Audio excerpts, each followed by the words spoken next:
तू कधी असा अनुभव घेतलायस का? 2 तास अभ्यास केला, सगळं समजलं, सगळं लक्षातही होतं. पण दुसऱ्या दिवशी पुस्तक उघडलं आणि ब्रेन म्हणालं, हे आपण आधी कधी पाहिलं होतं का? ही फक्त तुझी समस्या नाही. बहुतेक विद्यार्थी दिवसाचे 5 ते 6 तास अभ्यास करतात, पण त्यांना आठवतच नाही की त्यांनी काय वाचलं. आणि मग ते स्वतःलाच दोष देतात. माझी मेमरी वीक आहे. मी इंटेलिजंट नाही. मला काही लक्षात राहत नाही. पण सत्य काय आहे माहिती आहे? तुझा ब्रेन वीक नाही. तू फक्त चुकीच्या पद्धतीने माहिती स्टोअर करत आहेस. कारण मेमरी ही टॅलेंट नसते, ती एक स्किल असते. आणि आजच्या या व्हिडिओमध्ये मी तुला मेमरी शार्प करण्याच्या अशा 7 पद्धती सांगणार आहे, ज्यामुळे तू जे वाचशील ते जास्त वेळ लक्षात राहील. जर तू स्टुडंट असशील, कम्पिटिटिव्ह एक्झामची तयारी करत असशील किंवा आयुष्यात काही मोठं अचीव करायचं असेल, तर हा व्हिडिओ शेवटपर्यंत नक्की बघ. सर्वात पहिली चूक काय असते माहिती आहे? लोक पुस्तक वाचतात, हायलाइट्स करतात आणि त्यांना वाटतं मला सगळं लक्षात राहिलं. पण ब्रेनला फक्त पाहिलेली माहिती आठवत नाही. ब्रेनला आठवण्याचा प्रयत्न केलेली माहिती आठवते. यालाच म्हणतात ॲक्टिव्ह रिकॉल. समजा तू हिस्ट्रीचा चॅप्टर वाचलास. वाचून झाल्यावर पुस्तक बंद कर आणि स्वतःला विचार, मी आता काय शिकलो? त्या चॅप्टरमधले मुख्य पॉईंट्स कोणते होते? सुरुवातीला काही आठवणार नाही, पण हा स्ट्रगल तुझी मेमरी स्ट्रॉंग बनवतो. प्रॉपर लोक जास्त वेळ वाचत नाहीत, ते जास्त वेळ स्वतःला टेस्ट करतात. म्हणून पुढच्या वेळी अभ्यास केल्यावर फक्त रीडिंग करू नकोस. पुस्तक बंद कर आणि ब्रेनला माहिती रिट्राईव्ह करायला भाग पाड. कारण रिट्रायवल जितकं मजबूत तितकी मेमरी मजबूत. बहुतेक विद्यार्थी एकच मोठी चूक करतात. ते एकदा चॅप्टर शिकतात आणि मग थेट एक्झामच्या आधी रिव्हिजन करतात. आणि मध्ये जे काही होतं ते ब्रेन विसरायला सुरुवात करतो. हे नॉर्मल आहे, कारण आपला ब्रेन न वापरलेली माहिती डिलीट करायला लागतो. म्हणूनच स्पेस्ड रिपिटेशन खूप पॉवरफुल आहे. याचा अर्थ एकाच दिवशी 5 वेळा रिव्हिजन करण्यापेक्षा योग्य गॅपने रिव्हिजन करा. उदाहरण, आज चॅप्टर शिकला, पहिलं रिव्हिजन उद्या, दुसरं रिव्हिजन 3 दिवसांनी, तिसरं रिव्हिजन 7 दिवसांनी, चौथं रिव्हिजन 15 दिवसांनी. असं केल्यावर माहिती शॉर्ट टर्म मेमरीमधून लॉंग टर्म मेमरीमध्ये जाते आणि मग एक्झामच्या वेळी ब्रेन पटकन रिकॉल करू शकतो. लक्षात ठेव, कन्सिस्टन्सी बीट्स इंटेन्सिटी. एका दिवसात 10 तास अभ्यास करण्यापेक्षा दररोज स्मार्ट रिव्हिजन करणं जास्त पॉवरफुल आहे.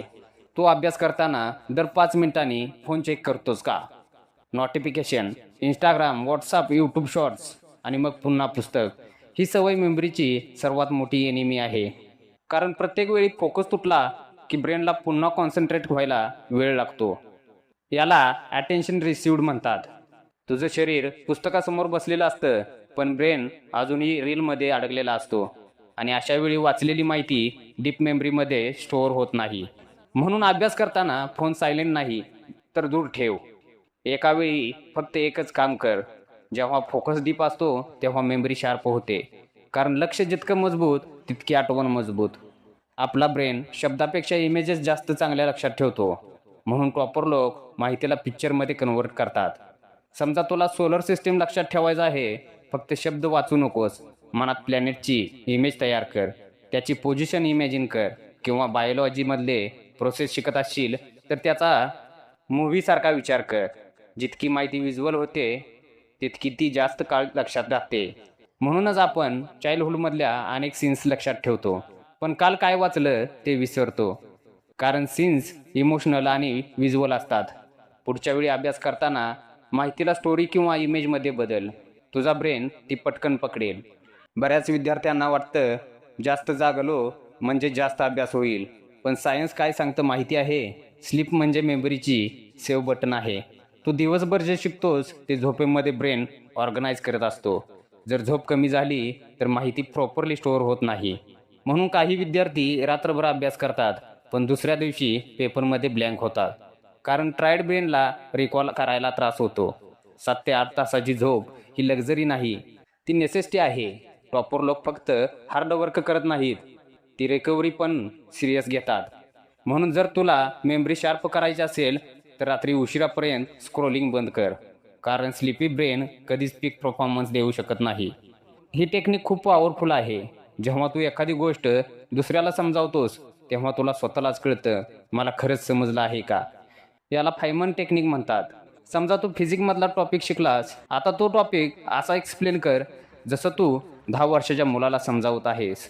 जर तू सिम्पल लँग्वेजमध्ये एक्सप्लेन करू शकत असशील तर याचा अर्थ तुला टॉपिक डीप लेवलवर समजला आहे. आणि डीप अंडरस्टँडिंग म्हणजे स्ट्रॉंग मेमरी. म्हणून अभ्यास फक्त कन्झ्युम करू नकोस, टीच कर, एक्सप्लेन कर, डिस्कस कर, कारण नॉलेज शेअर केल्यावर ती जास्त मजबूत होते. आता सर्वात महत्त्वाची गोष्ट, स्ट्रेस. जेव्हा तू सतत टेन्शनमध्ये असतोस तेव्हा ब्रेन सर्वायवल मोडमध्ये जातो आणि त्यावेळी लर्निंग पॉवर कमी होते. म्हणूनच काही विद्यार्थ्यांना सगळं येत असतं पण एक्झाम हॉलमध्ये पॅनिक होतो आणि सगळं विसरतात. कारण समस्या इंटेलिजन्सी नसते तर अनेक्सिटीची असते. म्हणून अभ्यासासोबत माइंड शांत ठेवणं पण गरजेचं आहे. दररोज थोडा वॉक कर, डीप ब्रेथिंग कर, थोडं एक्सरसाइज कर आणि स्वतःला सतत हे सांग, मी इम्प्रूव्ह होत आहे. कारण क्लॅम माइंड माहिती जास्त चांगली रिटेन करतो. लक्षात ठेव, मेमरी शार्प जन्मापासून नसते, ती रोजच्या हॅबिट्सने तयार होते. जर तू ॲक्टिव्ह रिकॉल वापरलास, स्पेस्ड रिपिटेशन केलंस, फोकस इम्प्रूव्ह केलास, व्हिज्युअलायझेशन वापरलंस, प्रॉपर स्लीप घेतली, दुसऱ्याला शिकवलंस आणि स्ट्रेस कंट्रोल केलास तर तुझा ब्रेन हळूहळू बदलायला सुरुवात करेल. आणि एक दिवस असा येईल जेव्हा तुला स्वतःचं आश्चर्य वाटेल, पूर्वी मी इतकं विसरायचो आणि आता सगळं लक्षात राहतं. इम्प्रूव्हमेंट एका रात्रीत होत नाही, पण रोज 1% बेटर झालास तर काही महिन्यांनी तुझा कॉन्फिडन्स, तुझा फोकस आणि तुझी मेमरी पूर्णपणे बदललेली असेल. म्हणून आजपासून स्वतःला वीक समजणं बंद कर. तुझ्या ब्रेनमध्ये खूप पॉवर आहे, फक्त त्याला योग्य पद्धतीने ट्रेन करायचं आहे. आणि जर हा व्हिडिओ युजफुल वाटला असेल तर तो त्या मित्राला नक्की शेअर कर जो खूप अभ्यास करतो पण म्हणतो, भाऊ मला काही लक्षात राहत नाही. जय हिंद, जय महाराष्ट्र.